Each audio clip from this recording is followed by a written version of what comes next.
Hello, and welcome to RoCo Talks. I'm Jack Bellevue. On today's show, we'll have Dr. Christopher Nagy, a local orthopedic surgeon and wellness advocate.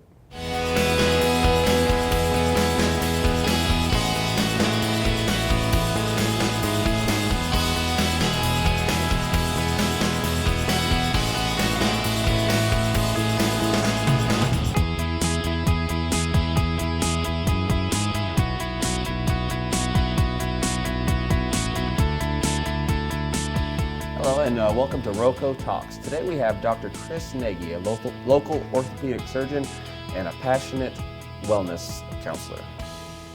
Dr. Nagy, thank you for joining us today. Hey, thank you. Happy to be here. Hi. As we were discussing earlier, you're a personal wellness advocate on many levels. I mean, at home as well as in the community. What is personal wellness to you, and why are you so passionate about it?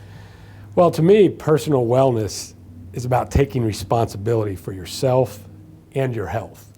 You know, unfortunately in America, we've fallen under the thought process that modern medical science can save us, and that's really not the case. I mean, your health and your wellness is your responsibility, and the more that people adopt and believe and know this and act upon it, the better, healthier we're going to be as a society. I mean, if you live in America today, you're well aware of the progression of chronic degenerative disease.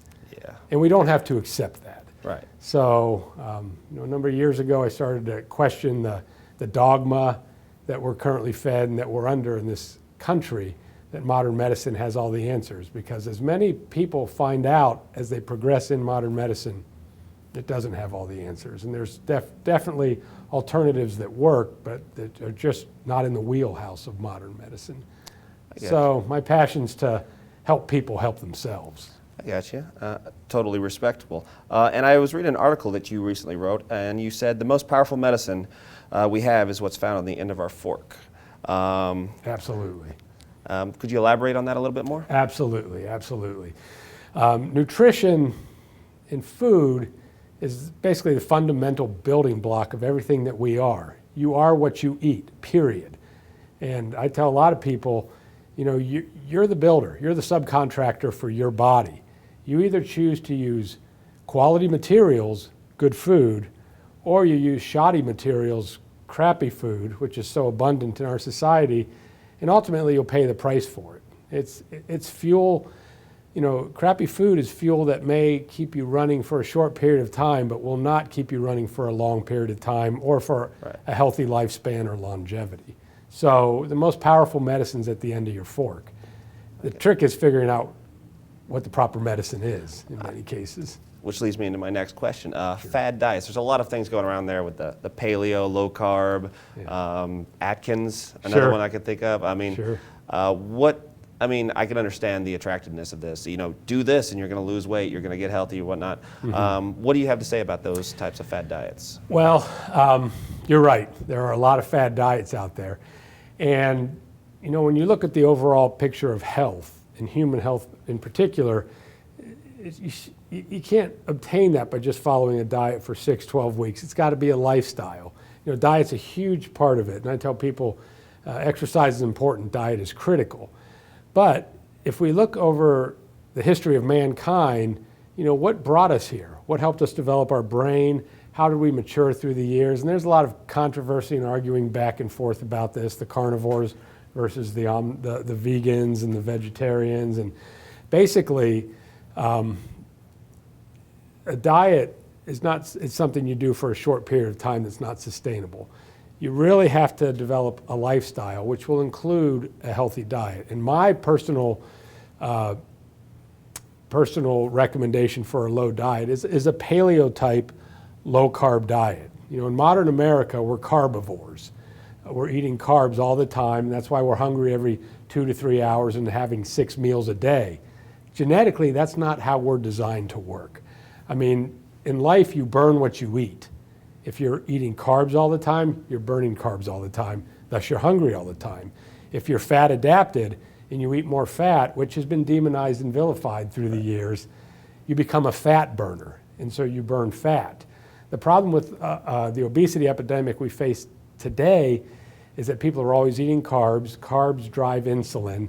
Insulin doesn't just lower your blood sugar, it protects your fat stores. If your insulin levels are high, you can't lose weight.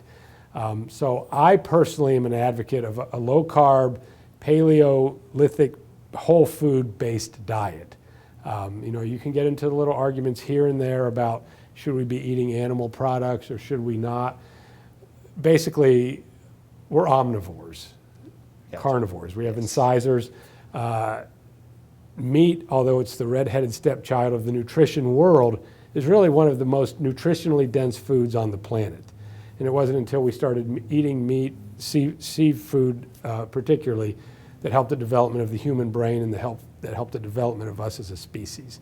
So I try not to do this diet, do this diet, but do this lifestyle. Healthy, whole foods-based diet, some activity, control your stress, proper sleep, supplementation in some forms to make up for some of the nutrients we may be missing because of the deficiencies in our food supply as it is produced these days. Gotcha.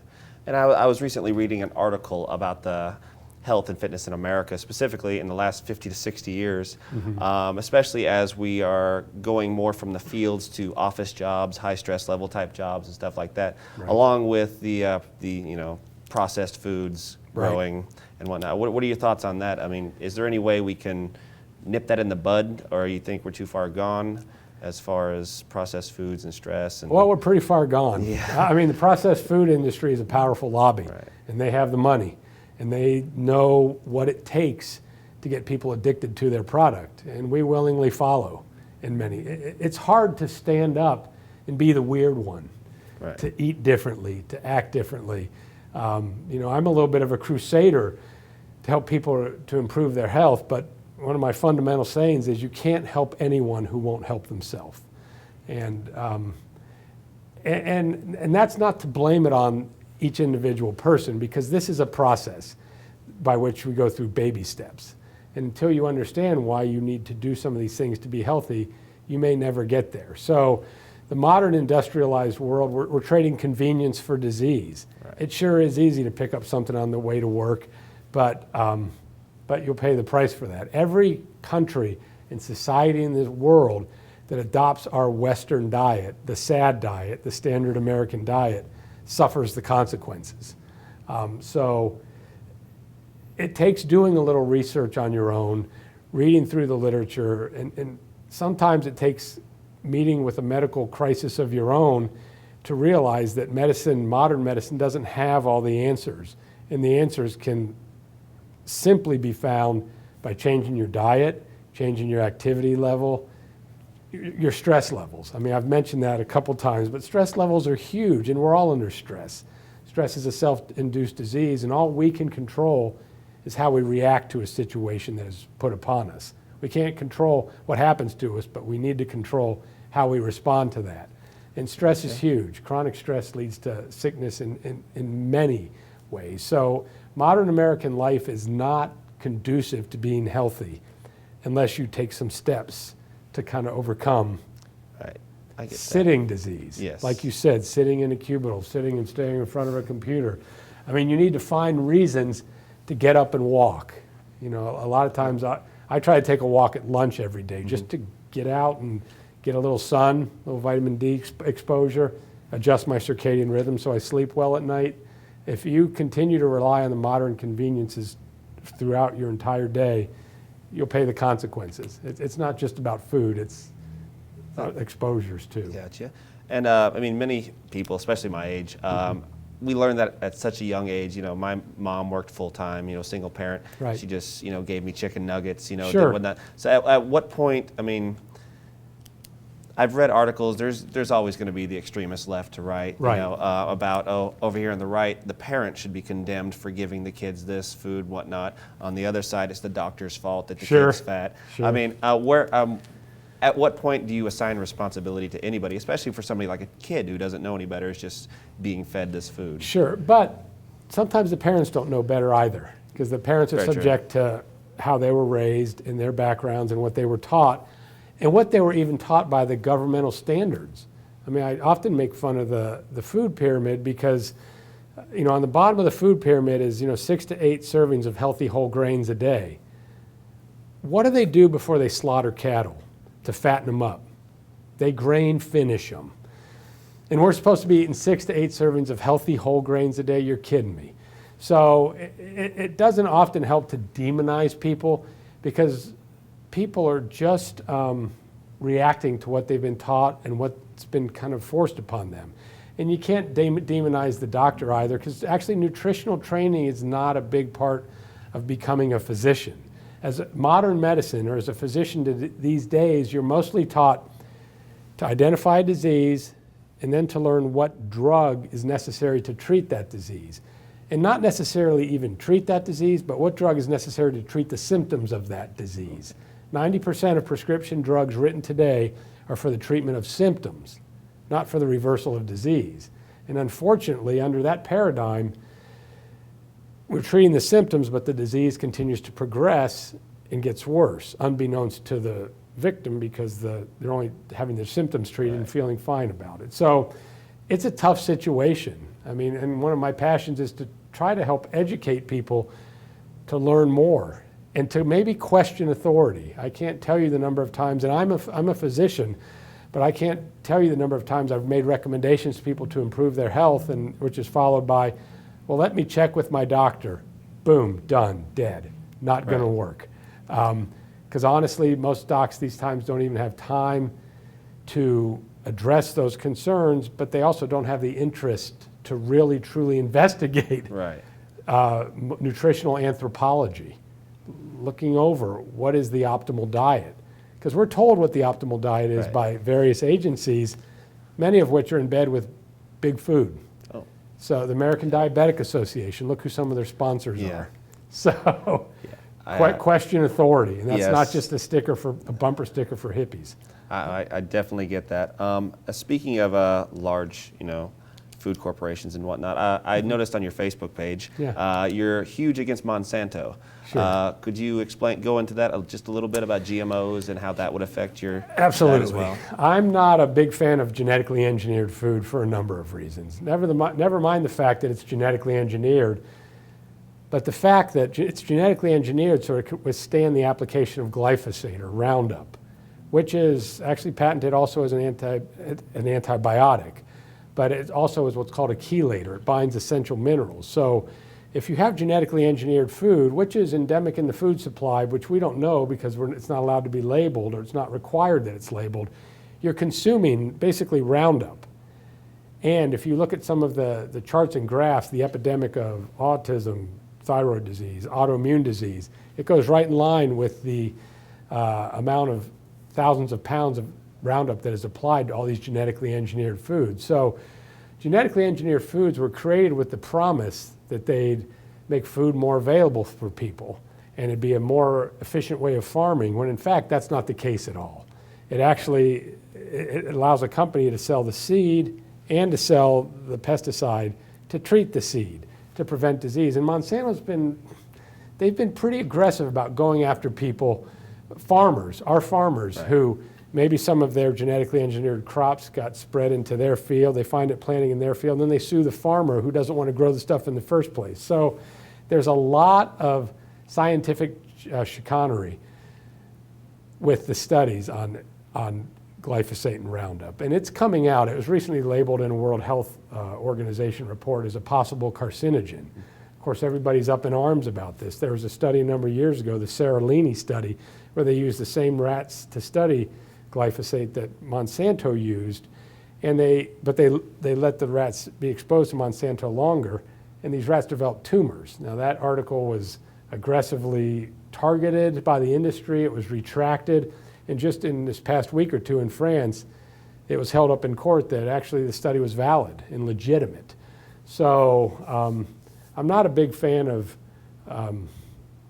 agrochemicals or better farming through fertilization. I mean, plants used to have their own defenses, and as long as the soil is properly propagated, plants have defense mechanisms. They don't like to be eaten just like anybody else. So there's a lot of stuff going on under the table. There's revolving doors in some of the regulatory agencies between Monsanto and the EPA and the FDA. And so if you continue to believe all of the science of modern chemical agriculture, you'd think it's the greatest thing in the world. Right. But if you dare question it, and many people far more educated than I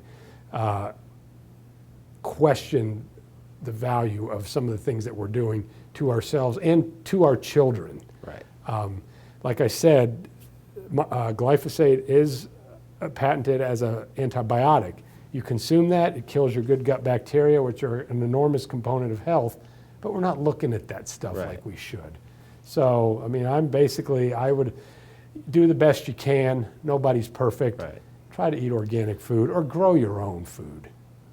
So with the problem stemming straight from the soil, from the the whole foods that you think you're getting, all the way up to the processed foods.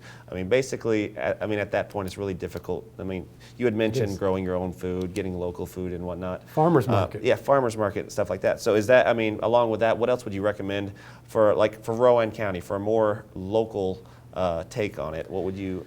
I mean. The obesity here, especially here in the South, that I've noticed since I've lived in the South, Yes. is pretty high. So what is something that you could tell us here locally that could help us out? Well, I mean, decide you want better for yourself. Until you look in the mirror and say, I'm not taking this anymore. Come hell or high water, I'm going to figure out what it takes to do the right thing for myself. And locally, there's a couple of organizations here. Of course, we have a great farmers market, and we have a lot of local farmers that are represented at the farmers market. Usually it's open on Wednesdays and Saturdays. I would say do as much of your grocery shopping as you can at the farmers market.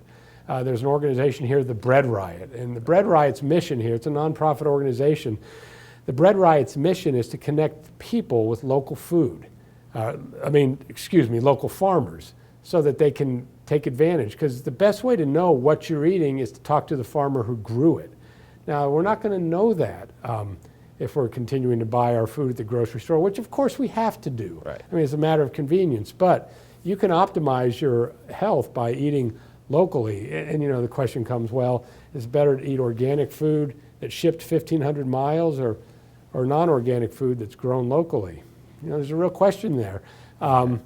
But the best thing is to be able to talk to your farmer. Hey, what do you put on this? Do you put anything on this? And the same for animal products. Grass-fed, pasture-raised. Eat animals that have eaten well themselves, basically. And the same with plants. I mean, plants that have eaten. So, farmers market's a great resource. The Bread Riot, breadriot.org is their website that you can learn more and become more involved, because it almost takes an activist mindset to promote this agenda, because it's too easy to just say, I don't care, just whatever. Just give me food. Yeah, just give me some food, I'm hungry. Yeah, but it doesn't take that much to change a habit.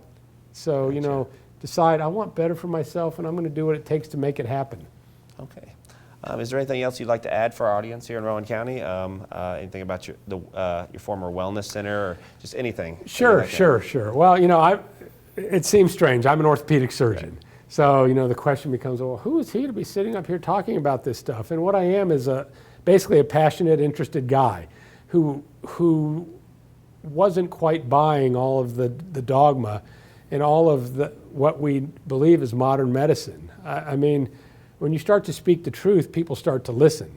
And I've been ostracized and demonized by fellow practitioners for some of the stuff I put out there, but nothing I tell people is something I'm just making up, or I hugged a tree and this premonition came to me. Right. I mean, I've done a ton of research. I've done fellowships with the American Academy of Anti-Aging Medicine and looked outside of the box. We tend to believe Western medicine has the answers, and it doesn't. There's Eastern medicine too. And Eastern medicine has a lot, it's a more touchy-feely, acupuncture, chi, centering. There's a lot out there beyond what just Western medicine offers. And many doctors themselves, there's a high rate of burnout among physicians in America. And the burnout, I don't believe, is just because we work hard. I think the burnout is also because a lot of the treatments we provide don't work. And patients keep coming back, and we try a different treatment. And much of what we do in modern medicine is really just rearranging deck chairs on the Titanic. Yes, yeah. So there's a high level of frustration, I can imagine, with on that. both parts, both patients and physicians. So, in many ways, I feel like any chance I have to fix somebody, the thing that's rewarding for me, I did have a wellness practice in addition to my orthopedic practice, but it got to be too much. And honestly, I can support my family better as an orthopedic surgeon than as a wellness practitioner. But boy, turning someone's life around, helping them lose weight, helping them deal with their hormonal challenges, teaching them things that they can do to help prevent cancer, that for me is the reward. I mean, I spend a lot of time still promoting health on my Facebook page, and I often get questions, why do you do that? And I'm still passionate about helping people try to regain and improve their health.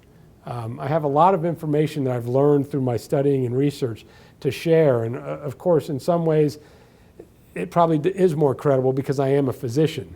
But even beyond just being a physician, I mean, I'm a passionate advocate of taking responsibility for your health and fixing any issues that you may have.